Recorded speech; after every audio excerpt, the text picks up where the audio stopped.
Alô, bom dia.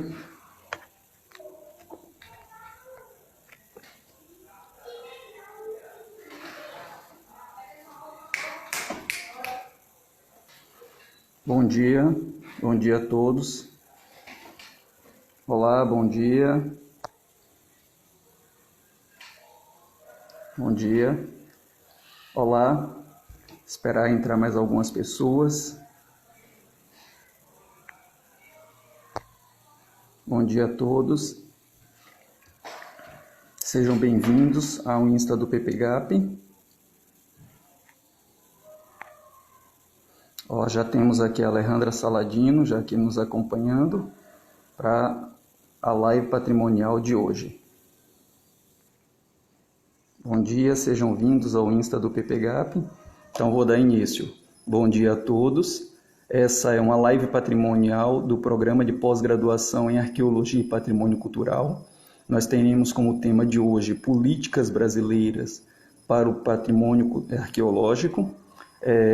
A live patrimonial é uma atividade integrante do Programa de Extensão, Acompanhamento e Enfrentamento à Covid-19 do Centro de Artes, Humanidades e Letras, que tem a função de mobilizar um conjunto de ações remotas para justamente mobilizar a comunidade acadêmica, seja da universidade ou de outras comunidades, no enfrentamento dessa tragédia de ordem mundial. Tá? Então, com a live de hoje, nós teremos aqui a participação da estimada colega Alejandra Saladino, para a gente conversar um pouquinho sobre o tema que foi proposto, que são as políticas brasileiras para o patrimônio arqueológico. Então, vou aqui chamar a nossa colega Alejandra para poder conversar aqui conosco. Deixa eu ver se eu encontro ela. Já está aqui. Alejandra já foi chamada, basta agora que ela aceite aqui entrar para bater um papo com a gente. Bom dia, dona Alejandra, só basta você virar o celular que já vai ser um grande caminho para nós todos. Assim? Depende, está um pouquinho travada a sua imagem, mas você me ouve? Eu te ouço, vocês me ouvem? Sim, muito bem. Estava pensando em deixá-lo deitado para vocês me verem e eu não precisar segurar esse troço, mas acho que não vai dar jeito, né? Nunca dá jeito. Sempre eles arranjam uma forma de armar para a gente, né? Exatamente. Tá. Então, Alejandra, como é que está você? Me conte novidades. Hoje, Novidades? para conversar sobre políticas brasileiras do patrimônio arqueológico, e eu gostaria de agradecer a sua presença aqui conosco no Instagram do PPGAP, em nome da comunidade do Programa de Pós-Graduação em Arqueologia e Patrimônio Cultural da Universidade Federal do Recôncavo da Bahia. Agradecer sua participação, essa disponibilidade para conversar com a gente, enfim. E, Alejandro, eu queria começar já te fazendo uma pergunta. Você, em 2010, fez uma tese de doutorado que abordava um pouquinho a trajetória do IPHAN, e você fez essa abordagem pautada no institucionalismo histórico. Você poderia contar um pouquinho essa história para a gente? Tá, vocês estão me ouvindo? Muito bem. É porque você ficou com a narrativa entrecortada. Na verdade, Então, eu gostaria que você repetisse de novo a pergunta, porque eu pedi. cortou aqui. Perfeito. Você poderia falar um pouquinho sobre a pesquisa que você fez em 2010, da sua tese de doutorado, em que você aborda a trajetória do IPHAN, tomando como base o institucionalismo histórico? Tá, agora eu ouvi. Obrigada, Carlos. Bom, rapidamente eu preciso agradecer, né, pelo convite, pela confiança, pela parceria e pela oportunidade também de enfrentar os meus fantasmas, os meus bloqueios e obstáculos com essas novas tecnologias e essa nova, enfim, incontornável maneira de se relacionar com o outro. Então, passando rapidamente, né, para a pergunta que você me fez, em realidade, em 2010 eu concluí um estudo, né, em nível de doutorado, que foi iniciado em 2006, o mesmo ano que eu ingressei como técnica em museologia no IFAM, lotada no Departamento de Museus e Centros Culturais do IFAM, né, o antigo, saudosíssimo DEMU-IFAM. E também nesse mesmo ano, enfim, as escolhas, as ideias e as propostas do DEMU-IFAM em relação ao patrimônio arqueológico musealizado e ou passível de musealização, nos levou a nos encontrarmos, né? Eu e você, e a etnologia da UFBA, né? Em torno dessa problemática, né? A gestão e as políticas de preservação do patrimônio arqueológico. Então, nesse mesmo ano, esse mesmo intenso ano, eu entrei no doutorado em Ciências Sociais da UERJ, da Universidade do Estado do Rio de Janeiro, com uma ideia, e para variar, essa ideia vai mudando ao longo do tempo. Né? Uhum. E principalmente quando, de alguma forma, você se torna um agente ativo, né, do objeto que você está estudando, que foi exatamente o meu caso ao ingressar no DEMU-IFAM. Claro. E eu tinha de início duas ideias muito claras. Né? Bom, a primeira ideia é que as instituições são as pessoas que fazem, né? As instituições são as pessoas, né? E outra ideia era a tendência das instituições à estabilidade, seja a qualquer preço. Essas eram as minhas ideias principais, que foram, de alguma forma, se consolidando à medida que o tempo avançava, né, no meu trabalho no Departamento de Museus e Centros Culturais do IFAM.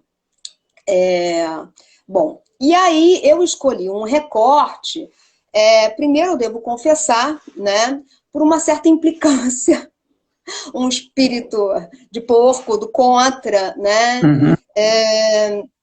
E uma vontade de experimentar e de conhecer e de instrumentalizar outros recortes teóricos, outros enquadramentos, além daqueles hegemônicos naquela altura, né? Que mormente reduziam, né, a análise institucional, né, ao foco das tensões e disputas entre os atores. Uhum. E eu estava querendo outra coisa, até por conta daquilo que eu estava vivendo, que eu estava vendo ali diante dos meus olhos, né? Um longe perto, né? Um familiar e um estranho, visto que eu estava lotada no departamento de museus. Não estava lotada, digamos assim, no núcleo duro, né, ou tradicional, né, do IFAM, e tampouco naquele núcleo que começava a se consolidar, né, que era o setor relacionado às políticas de patrimônio intangível e imaterial, né, o DPI. Uhum. Enfim, então foi por isso que eu escolhi esse recorte, que eu tive contato pela primeira vez justamente no doutorado, lá na UERJ. E esse recorte, na verdade, é uma das possíveis correntes de uma corrente da teoria política conhecida como neo-institucionalismo. Eu escolhi o institucionalismo histórico de base sociológica. Por que eu escolhi essa vertente, essa corrente? Por conta da possibilidade de abordar, né, no plano ideacional as instituições, tá? Procurando compreender a interferência dos processos culturais sobre as organizações formais, ou seja, no caso, a autarquia, o IFAM. Eu estava querendo entender... Ou seja, ver gente por trás da cara de autarquia, Ver das pessoas. autarquias, ver as pessoas e principalmente ver os processos culturais, os princípios, os valores que norteiam, né, os discursos e as práticas dessas pessoas que fazem as instituições. Né? Então, dessa maneira eu pude compreender as instituições, né, como um conjunto de regras, de procedimentos ou normas formais, mas também sistemas de símbolos, esquemas cognitivos e modelos morais que fornecem padrões de significação que guiam a ação humana. Então, essa corrente, ela me propiciou uma outra forma de ver instituição, né? Uma outra possibilidade de definir instituição, para além daquela, digamos assim, mormente utilizada no senso comum, né? Instituição é a entidade, CNPJ, etc, etc, né? Eu podia perceber, e aí já fazendo um paralelo, né? Meio que forçado, mas lógico, né? Com a perspectiva antropológica que nos oferece o antropólogo José Reginaldo Santos Gonçalves, né? A partir dessa perspectiva de instituição, essa definição de instituição, eu poderia perceber que o patrimônio ele transborda as fronteiras, os limites das entidades no que eu chamo de organizações formais. Né?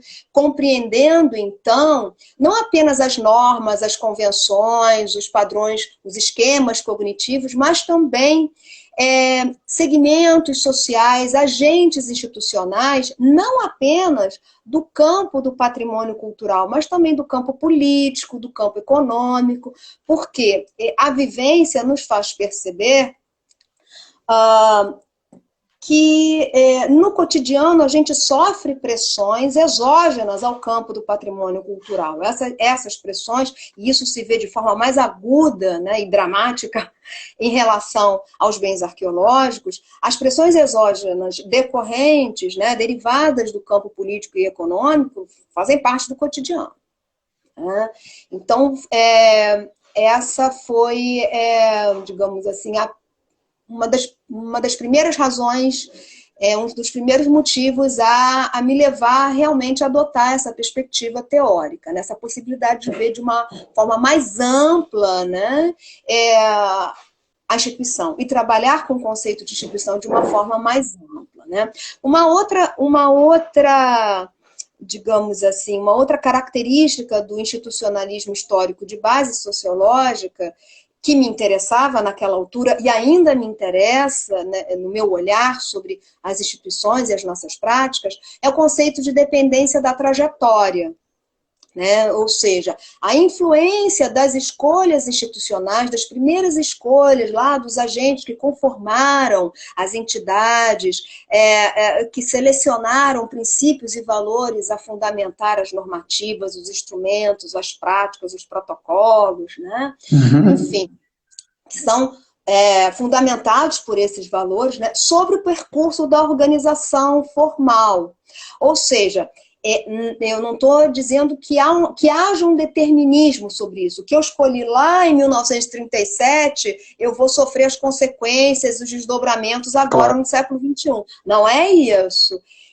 Mas, de qualquer forma, acaba mudando a trajetória e as estruturas que compõem essas autarquias, né?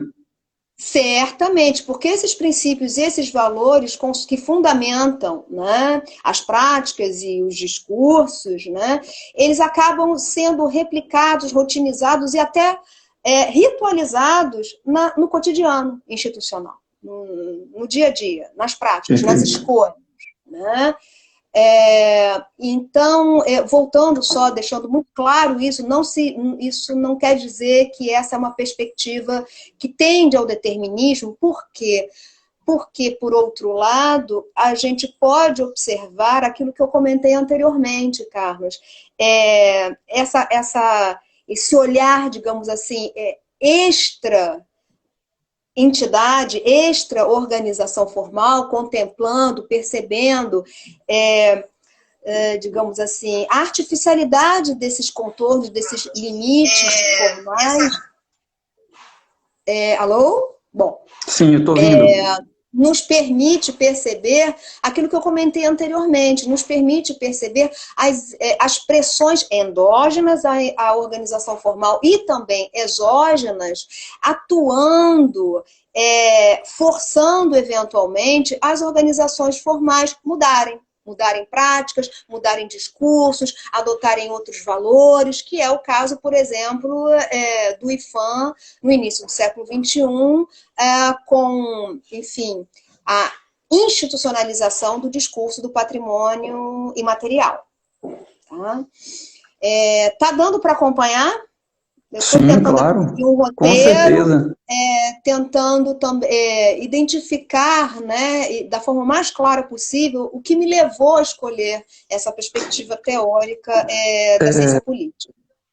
Deixa eu lhe fazer uma pergunta. De modo prático, como é que isso se expressa na figura institucional desse órgão que você analisou? Sim. Então, vamos lá. Eu percebendo, né, o IPHAN nesse complexo conjunto de normas, convenções que são transnacionais, aí eu estou falando das agências, né, internacionais, Unesco, ICOM, ICOMOS. Vocês me ouvem? Sim. Tá, enfim.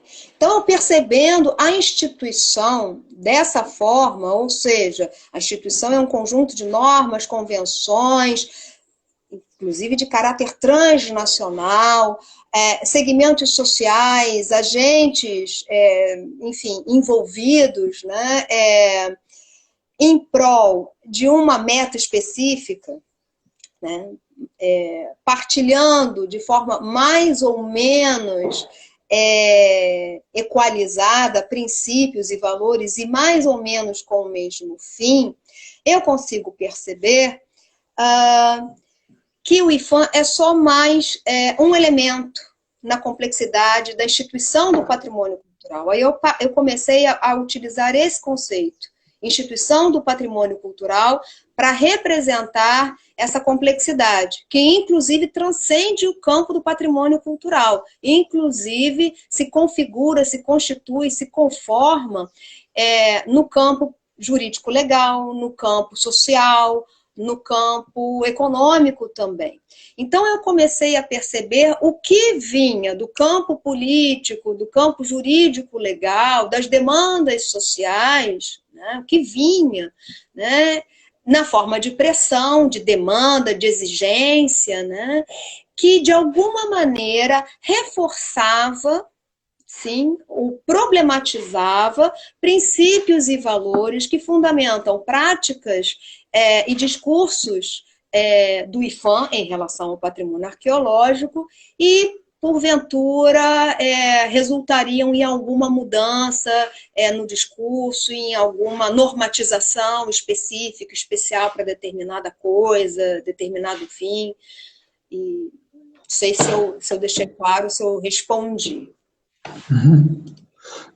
Ficou claro? Claro, sim, deixou. Em 2009, o IPHAN teve a divisão do seu cabido de tutela, né, exclusiva para o trabalho com patrimônio cultural acautelado com o IBRAM. Né? O IPHAN teve a tutela dividida com o IBRAM, né, com o patrimônio musealizado, portanto, passa a ser também tutelado pelo IBRAM, e dentre os quais o patrimônio arqueológico. Como é que você vê esse cenário a partir desse momento? Sim, isso foi muito curioso, né? Porque eu estava no processo de finalização da tese, né? Eu defendi em 2010 e justamente em 2009, como você bem sinalizou, a gente tem uma mudança, digamos assim, importante e dramática, no sentido de que, no início, essa mudança provocou certos traumas, silêncios, recusas, negações, enfim, né? Em 2009 foi criado, finalmente, né, como resultado da consolidação da Política Nacional de Museus, foi criada uma autarquia, uma organização formal, uma entidade responsável pelo desenvolvimento das políticas para o setor, né, para o setor de museus. Né? Isso implica diretamente na necessidade do IPHAN se organizar. Né? O IPHAN precisou se organizar, ele perde um departamento e é preciso reestruturar o seu desenho institucional. Esse desenho institucional, ele se delineia como resultado de pressões e demandas endógenas e exógenas. Enfim, ou seja, o fortalecimento, digamos assim, da antropologia, da sociologia até dentro do IPHAN e as demandas sociais e culturais fora da entidade, enfim, provocando, né, a consolidação dos discursos e das práticas sobre o patrimônio intangível. Mas nesse momento, né, a gente está falando da primeira década do século XXI, a Final gente da primeira tem... década. Oi? Final da primeira década, é isso? Você está certo? Isso, exatamente. Sim, mas assim, na primeira década do século XXI, o que a gente tem no cenário das práticas arqueológicas no Brasil? O desenvolvimento da arqueologia de consultoria, ou arqueologia empresarial, ou arqueologia de contrato. Né, diretamente relacionado pelas escolhas, né, pelos resultados das escolhas por uma agenda desenvolvimentista que a gente pode, assim, a título de ilustração, lembrar do plano de aceleração do crescimento. Uhum. Isso provocou um crescimento exponencial dos acervos arqueológicos, do material arqueológico, mormente depositados em instituições museológicas, em museus ou entidades que desenvolvem ações que compreendem a cadeia operatória da museologia, ou seja, desenvolvem ações de salvaguarda, ou seja, inventário, documentação, conservação, pesquisa, comunicação, educação, extroversão de maneira geral. Né? E isso se torna mais dramático, né, na segunda metade dessa primeira década, ou seja, era uma questão incontornável. Era uma bomba já estourada, que havia ainda no campo, na comunidade arqueológica, uma certa resistência, uma certa surdez. Não ouvia essa bomba estourada. Mas no campo da museologia, e eu estou falando assim, no campo acadêmico, né? No setor da museologia, esse som, esse barulho, essa bomba já tinha sido ouvida, já tinha sido percebida, tanto que no âmbito do Departamento de Museus e Centros Culturais, se motivou, se provocou, se incentivou a criação, né, de espaços de troca, de encontro, de discussão e de organização de uma militância, né, e de um ativismo em prol dos museus, organizados, concebidos de uma maneira reducionista, mas enfim, organizados, percebidos por tipologias. Então foram criadas ou motivadas a criação de redes de museus universitários, redes de museus comunitários e ecomuseus, enfim. E nesse momento, né, por conta, né, da necessidade da gente enfrentar esse problema, né, ser sensível a esse problema e agir sobre esse problema, né, que não envolve, mais uma vez, né, não envolve só as autarquias, né, as organizações formais, mas a todos que, de alguma maneira, estão implicados com a preservação, com a valorização do patrimônio Cultural, ou seja, a Sociedade Brasileira, de acordo com a Constituição Federal de 1988, né? Então, nesse momento, nesse ensejo, em 2008, foi criada a rede de museus e acervos arqueológicos e etnográficos, né? E eu já me perdi, Carlos, eu já não sei o que eu falei. Eu perguntava a você sobre esse novo cenário assistido com a divisão do cabido. Eu me referi ao seguinte... sim, é verdade. Pois é, exatamente. E aí, exatamente, tá, lembrei, peguei, lembrei. Só fazer uma observação aqui. Com a reestruturação dos órgãos, parece que há um reforço dos procedimentos associados ao licenciamento ambiental dentro do IPHAN, e a gente está falando de políticas que dão acesso, que permitem a preservação do patrimônio. Então, parece que há, com a criação do CNA, Centro Nacional de Arqueologia, que acaba se estruturando para atendimento desses pedidos de trabalhos associados a licenciamentos ambientais e empreendimentos que causam impacto sobre o meio, e de outro, você tinha a estruturação de um novo órgão que tinha todo um legado, ou pelo menos uma responsabilidade estatal de lidar com as coisas musealizadas, com as coisas em situação de salvaguarda. E associado à criação desse órgão, você tem o Estatuto dos Museus, que também lida com essa discussão. Então, você tem aqui um cabido dividido de maneira amorfa. Era esse aspecto que eu estava chamando a atenção. Sim, sim. Tá, então vamos lá, vamos tentar alinhavar, porque eu fui para um outro caminho que, na verdade, só demonstra a complexidade dessa questão. Claro. A gente não pode reduzir a análise sob o foco, né, com o foco nas organizações formais, nas entidades, porque a problemática ela transversa as entidades, as organizações formais e extrapola, né, o campo do patrimônio cultural. Mas você bem ressalta, né, a criação, finalmente, de um setor, de um organismo dentro do desenho institucional do IPHAN, minimamente mesmo, dotado de capacidade para, e aí eu estou falando de seres humanos, né, para lidar com essa problemática que é agudizada, ela não é provocada, mas ela se torna mais aguda com a demanda social, política e econômica pela arqueologia de contrato. Claro. Então finalmente, dentro do setor, dentro do IPHAN, se desenvolve um organismo que é o Centro Nacional de Arqueologia, que tem uma certa, digamos, independência, digamos assim, dentro do organograma, né? Mas ele não tem ainda uma independência em relação ao Departamento de Patrimônio Material e Fiscalização, por exemplo. Ele não está vinculado no desenho institucional. Mas em relação aos princípios, os valores e as práticas, ainda sim.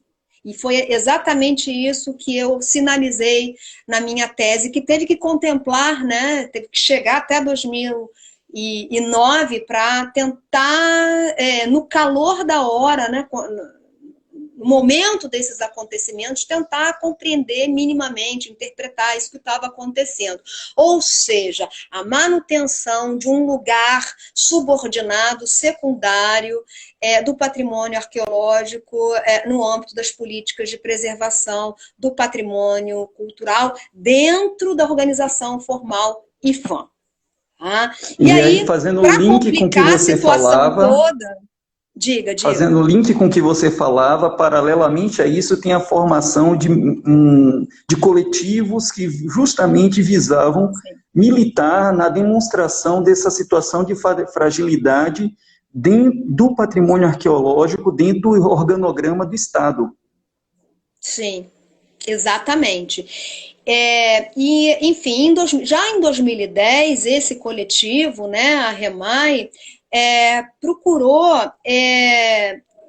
não denunciar, mas evidenciar, né, essa constituição amorfa, indefinida, opaca, né, procurando motivar e estabelecer um espaço de diálogo entre as autarquias, porque ou sim, IPHAN precisam estabelecer um diálogo fluido e constante, né, em prol da preservação e da valorização dos bens arqueológicos, que eu sublinho e reforço, não se restringem aos materiais coletados nos sítios arqueológicos. Ao longo, né, de mais de 10 anos de atuação, tanto das organizações formais quanto dos segmentos envolvidos, e aí eu estou falando, né, dos coletivos que foram, né, que seguiram, né, o caminhar, né, a REMAI, e o grupo de trabalho Acervos Arqueológicos da SAB, criado em 2015, se eu não me engano, acho que é 2015, ao longo dos 10 anos subsequentes, pouco mais de 10 anos subsequentes à criação do CNA, do IPHAN e do IBRAM, o que a gente vê é a tentativa de reunir esforços. A estratégia era a seguinte: focar naquilo que estava pior, né? O mais dramático, o que era realmente, o que demandava, o que exigia o desenvolvimento de um plano de ação conjunta, né, entre organizações formais e não formais também, né?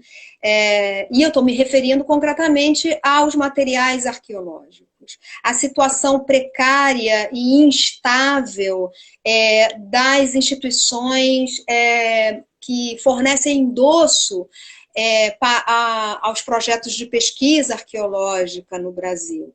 Então, nesses 10 anos, se concentrou, e ainda se concentra, esforços nesse sentido, né? No sentido de tornar menos frágil e vulnerável, né, os acervos arqueológicos, enfim, dentro das instituições que dão endosso aos projetos de arqueologia. Mas, como eu tinha colocado, o patrimônio arqueológico, os bens arqueológicos, eles não se resumem aí aos materiais coletados e depositados nessas organizações formais, mas eles também consistem nos sítios, nas matrizes arqueológicas, né? E esse é um tema.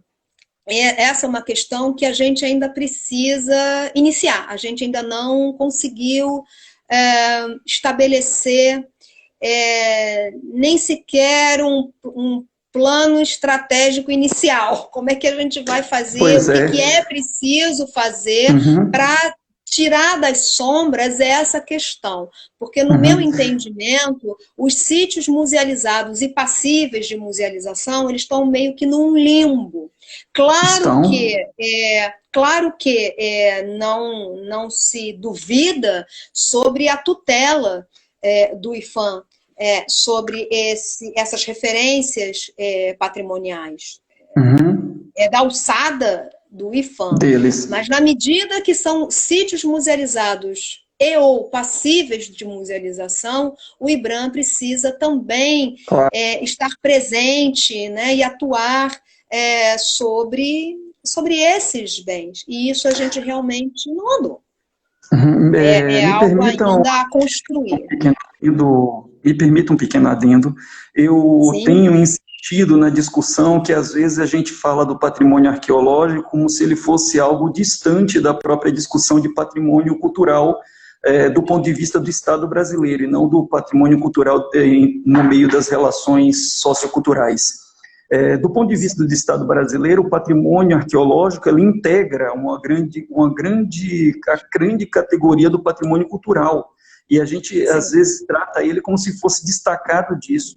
E essa ausência de percepção, essa coisa de entrar no meu nicho específico, entrar na minha zona de conforto e deixar de lado tudo isso, faz com que as políticas brasileiras deixem de integrar ganhos objetivos no campo do patrimônio para o patrimônio arqueológico. Eu tenho insistido nessa discussão sobre o patrimônio arqueológico patrimônio cultural brasileiro, porque isso impõe ao trato do patrimônio cultural, o patrimônio arqueológico, o mesmo tratamento que se dá às outras esferas do patrimônio cultural. Por exemplo, no campo dos museus, nós temos um ganho objetivo para o patrimônio, que é o Estatuto dos Museus, que é uma lei que dá regras, que dá o olhar do Estado para as questões do patrimônio sobre a tutela de instituições de salvaguarda. E aí não são só os museus, entre os laboratórios de pesquisa, entre uma infinidade de instituições pelo próprio Conselho de Museu que está na lei. E eu tenho chamado a atenção disso porque, às vezes, me parece que o patrimônio arqueológico se inseriu numa bolha destacada do resto do patrimônio cultural, e isso nos faz perder, por exemplo, possibilidades de trato desse patrimônio do ponto de vista do Estado por exemplo, o Conselho Nacional de Cultura, por exemplo, com o Conselho do Patrimônio Cultural dentro do IPHAN, que essas discussões acabam estando muito distantes do ordenamento do patrimônio cultural por o próprio Estado, percebe? Não sei se você concorda com isso que eu estou falando. Concordo plenamente com você e essa observação me faz perceber o potencial dessa perspectiva teórica que eu utilizo para ver as coisas onde eu me movo, né? Entender o meu lugar e, enfim, essa dinâmica, né? Que é o institucionalismo histórico.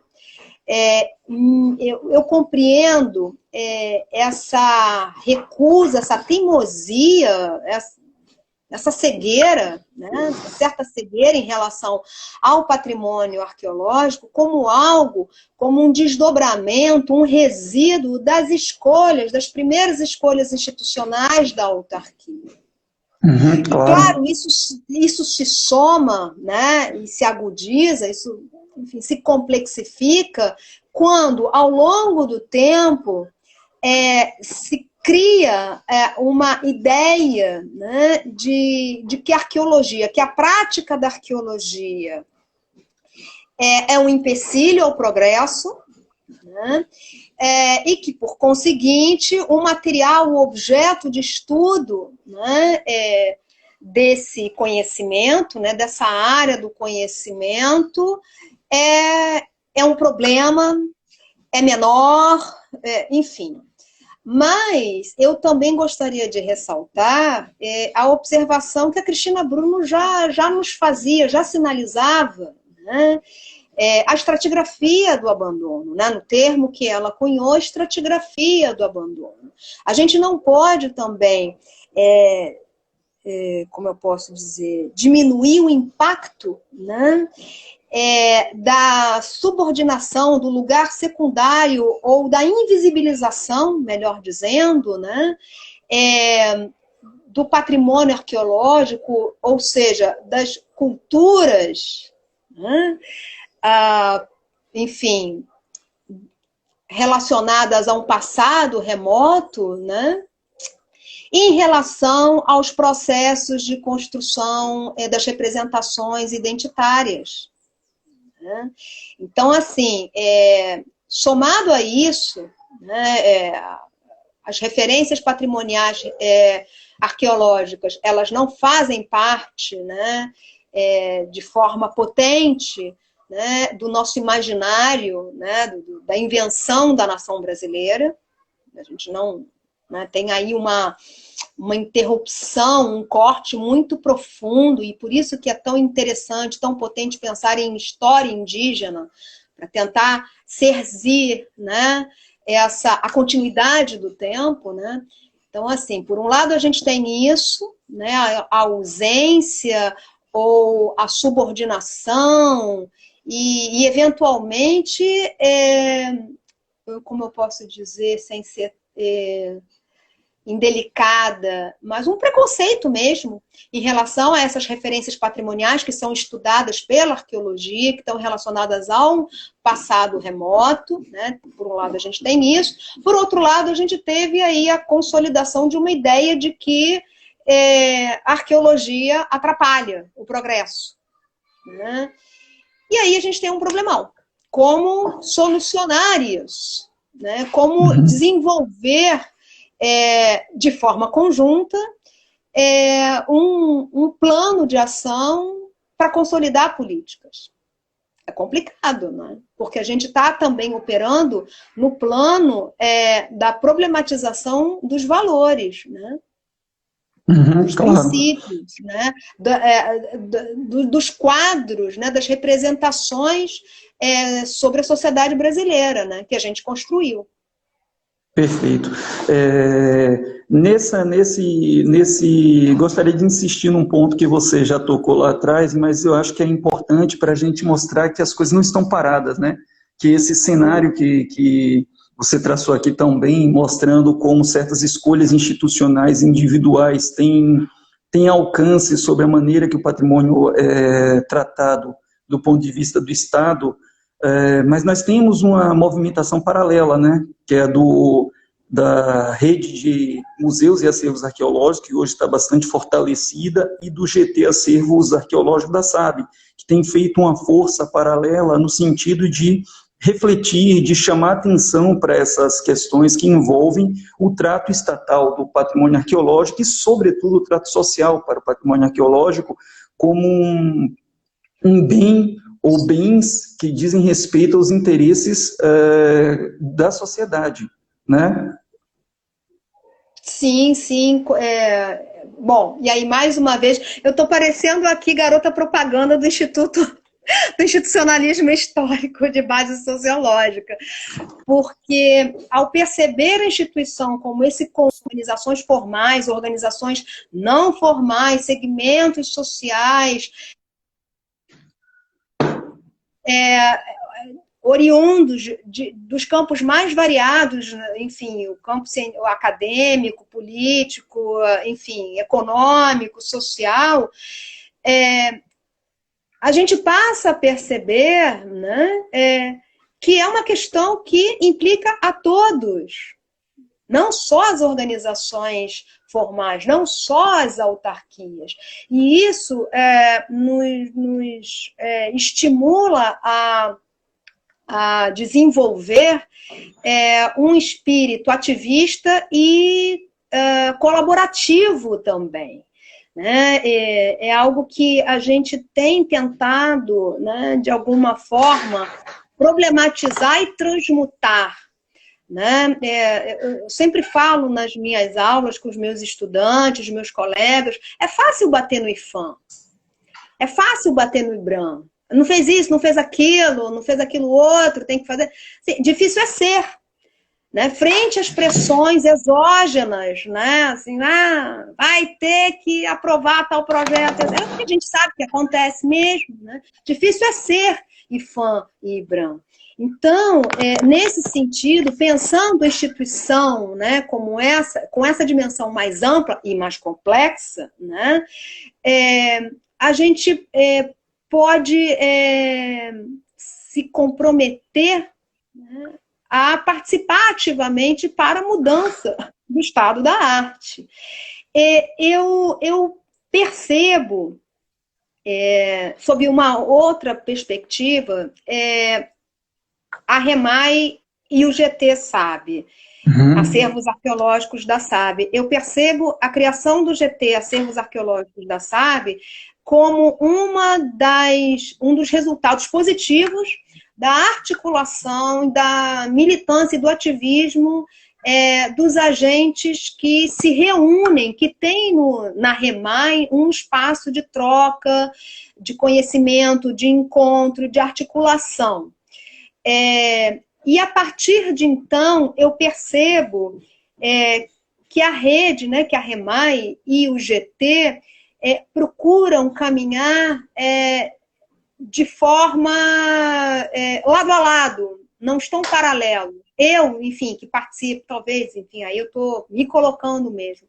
Eu, como participante de ambos os coletivos, eu percebo, eu entendo e atuo de forma a unir esses dois coletivos em prol de uma agenda que motive, que provoque, que demande, mas que também que colabore com as organizações formais, né, para que a gente possa fazer alguma coisa, ainda mais na conjuntura atual, que não é das mais favoráveis, é um enorme desafio. Então, no meu entendimento, no meu humilde entendimento de 10 anos, né, que eu finalizei a minha tese, né, que eu defendi a minha tese para cá,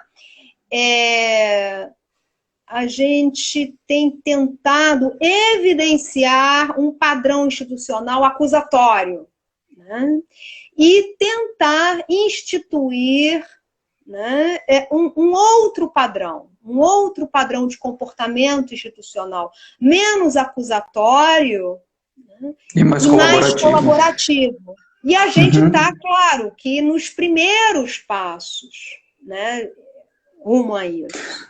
Muito difícil mudar um padrão, né? É muito difícil mudar um padrão de comportamento em nível individual, muito mais em nível institucional. Um padrão arraigado. Alejandra, nesse sentido, veja, eu acho que nesse sentido, entendendo aqui o IPHAN dentro desse conceito que você traz para o diálogo, do institucionalismo histórico e do papel dos agentes nessas instituições, eu acho que justamente tomando essa perspectiva, o IPHAN tem mudado seus padrões. Sobretudo o IPHAN.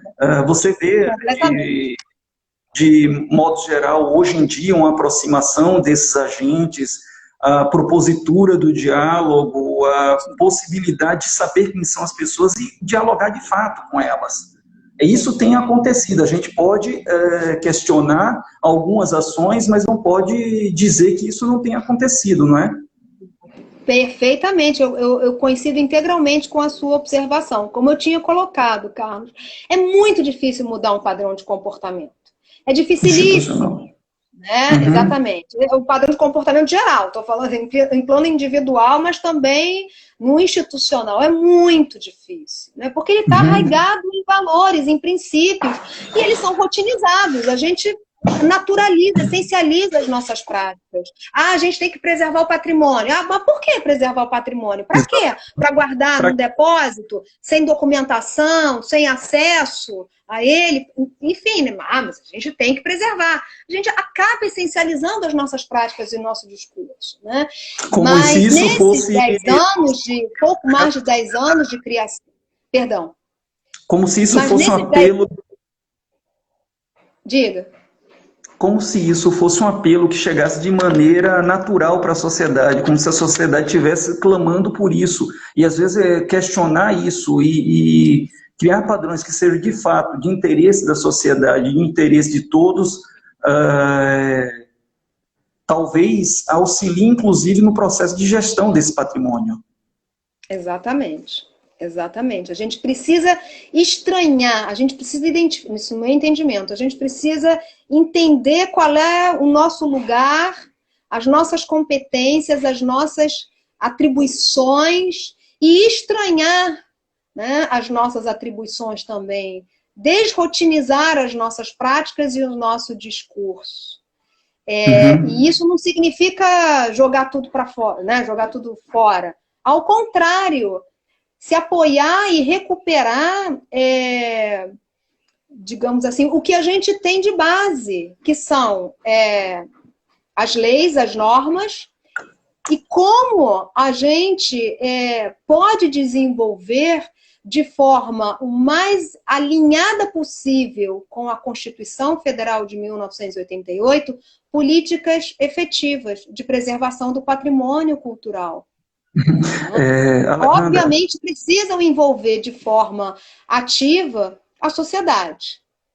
Agora, para que essa sociedade se envolva de forma ativa, a gente também tem que desenvolver uma série, né, de ações e de políticas que ultrapassam, né, que transbordam o campo, a instituição do patrimônio cultural. E eu estou falando exatamente de educação também, por exemplo. Perfeito. Alejandra, nós temos aqui 3 perguntas encaminhadas aqui para esse diálogo. Eu pedi que a gente... Oi? Deixa eu ver se eu me acho aqui nas perguntas. Eu vou ler ela para vocês. E aí, como a gente está nos 10 minutos finais, eu queria tratar delas, mas também queria tratar de um outro ponto, que é arqueologia nesse momento de pandemia, o patrimônio arqueológico nesse momento de pandemia, né, que a gente não vai entrar nessa fase da vida dos arqueólogos, da vida do mundo inteiro, sem tocar nesse ponto. O Railson Cotias pergunta, nesse sentido, como vocês e a Alejandra veem a ampliação conceitual do conceito de patrimônio? Ele chegou ao patrimônio arqueológico? O Marcos Gray pergunta, comenta, né, e dificulta também as pesquisas de campo um olhar do Estado e dos governantes com relação a apoios e custos. E o Bandeira comenta, e como desenvolver uma política que possa abarcar a musealização do sítio arqueológico? Pergunto isso como uma forma de fortalecer o patrimônio arqueológico dentro da cultura. Vamos lá, primeiro se eu consigo lembrar das perguntas, que eu não anotei, e se eu consigo alinhavar, até também por conta do tempo. A de Railson é sobre o patrimônio arqueológico como integrante do patrimônio cultural. Sim, ele fala sobre o conceito antropológico de cultura, né? A ampliação do conceito antropológico de cultura, ampliando, por conseguinte, o entendimento do conceito de patrimônio cultural. No meu entendimento, ainda mais no âmbito da arqueologia brasileira, que tem uma relação clara com a antropologia, no meu entendimento, no campo da arqueologia, se fez essa apropriação, essa percepção de que a cultura, né, ela não se restringe a determinados valores que estão consolidados, por exemplo, né, no Decreto-Lei 25. Uhum, perfeito. Então, assim, respondendo concretamente a pergunta, no meu entendimento, sim. No âmbito da arqueologia, a ampliação do conceito antropológico de cultura é uma questão. É dado já. É dado. Uhum. Até porque a gente trabalha com o conceito de cultura material, né? Então, não sei se está satisfeito, mas no meu entendimento... Agora vamos lá. E o patrimônio arqueológico e pandemia? Como é que o patrimônio arqueológico vai sobreviver a isso? Como é que a sociedade brasileira vai ter acesso a esse legado, essa herança cultural nesse novo momento? Aliás, recentemente foi relativizado o endosso em decorrência da impossibilidade de algumas instituições emiti-lo nessa fase, né? Nos licenciamentos ambientais. Exatamente. Bom, essa é a grande questão no âmbito da arqueologia mundial, né? Porque a precarização do trabalho, a fragilização das relações entre os agentes, né, entre os empreendedores, entre o poder público, os arqueólogos e demais profissionais que atuam, né, nos projetos de pesquisa arqueológica, isso só se agudizou, e em escala mundial, não é só Brasil. Então, assim, sem querer fugir da pergunta, eu não saberia responder, porque estamos todos em suspensão. Né? Mas, considerando a nossa conjuntura atual, iluminando, digamos assim, o campo político e o econômico, eu, sem ousar fazer qualquer exercício de futurologia, eu ousaria dizer que que a precarização e que a vulnerabilização, não só da prática arqueológica, mas da preservação dos bens arqueológicos, é praticamente dado. Isso se você considerar, inclusive, digamos assim, o que está acontecendo, né, no âmbito da legislação ambiental, né, enfim. Todas essas discussões de mudança dos marcos legais da legislação ambiental. Exatamente, do licenciamento ambiental, da legislação ambiental. Que terá impacto direto sobre esse trabalho com o patrimônio arqueológico nos licenciamentos ambientais. Completamente, completamente. Então, você soma a isso pressões do campo político, né, que estão fundamentadas naquilo que eu comentei, né, naquela ideia, em valores e princípios que invisibilizam, que secundarizam, e que tem grande preconceito sobre as referências culturais relacionadas ao passado remoto. Né? Então, perfeito. Alejandra, faltam 5 minutinhos aqui. Eu queria aproveitar esse momento e registrar aqui nosso sentimento, nossa solidariedade às famílias e aos amigos das vítimas da Covid-19. No Brasil já supera a marca de 120 mil mortos, e o que é uma marca altíssima. Nós continuamos com os índices de infecção da Covid altíssimos, ainda no topo do platô, e já vai há quase 3 meses nessa condição de maneira ininterrupta. Nós temos visto as políticas brasileiras parecerem não se importar com essa situação de calamidade pública e começar a abrir comércios, as possibilidades de agremiação de pessoas, ou seja, a tendência real parece que isso ainda vai se prolongar muito tempo. Então, queria aqui, para aqueles que não têm a possibilidade por necessidade premente de trabalho, de prover o sustento de sua família, não tem a possibilidade de ficar em casa, queria me solidarizar com essas pessoas que estão literalmente se lançando a uma possibilidade de existir, em decorrência da falta de apoio que essas pessoas têm. Então, queria me solidarizar com essas pessoas que hoje lutam para continuar existindo e, sobretudo, com as famílias e amigos das vítimas da Covid-19. Alô, Alejandra? Alô, Carlos? Sim, me ouve? É bem difícil, né? Essa situação que o mundo todo vive e de forma dramática cabe a gente viver, né? E isso me faz pensar, né? E cair numa crise existencial, né? Se as pessoas estão, enfim, em risco, né? Colocando a sua vida em risco, né? Para que patrimônio? Para que militância e ativismo em prol de políticas de patrimônio cultural de maneira mais ampla? E aí eu fico pensando que é nesse momento mais ainda que a gente precisa seguir. Perfeito. Porque é necessário garantir um mínimo, né, de dignidade humana que não está dissociado dos direitos de memória, né, das políticas de memória, claro, e dos direitos culturais. Perfeito. Alejandra, faltam 2 minutinhos aqui. Queria agradecer a sua participação aqui nesse diálogo, nessa conversa da Live Patrimonial, em nome do Programa de Pós-Graduação em Arqueologia e Patrimônio Cultural.